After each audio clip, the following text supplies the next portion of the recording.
Ito'y matapos bombahin ng Iran ang military base ng US sa Doha, Qatar. US base sa Qatar, tinarget ng Iran. 6 na ballistic missiles pinakawalan. Naritong news. Dahil sa missile attack ng Iran sa Qatar, Tinanggi ng Iran na nagkasundo sila ng Israel para sa tigil putukan.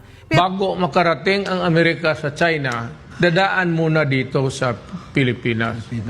So, importante sa kanila ang Pilipinas, buffer zone. Na bago makalusot itong mga Chinese, dadaan talaga sila muna dito sa mga military installations. Buffer zone ang Pilipinas. So, Amerika, kailangan talaga nila pigilan ang China from advancing to the Pacific. The only way that they can enter into the Pacific, makita mo sa mapa, dito sa Taiwan Strait, between Taiwan and the Philippines, nandyan sa dulo, on the tip of the country, there's a narrow channel there.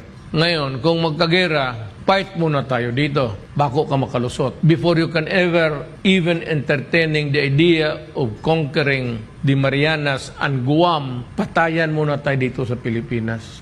So, ang problema ngayon is they have asked many military bases. Pag military base, armas talaga yan. Missiles yan. So, 1, 2, 3, 4, 5, 6, 7 siguro ang Cagayan. So, anong gawin ng China nito? Kung mag-away sila ng Amerika, sino ang kalaban nila? Amerika? Oh, saan ang Amerika? Nandito sa 1, 2, 3, 4, 5, 6, 7. Kaya, bombahin talaga nila yan. Luzon, Visayas, hanggang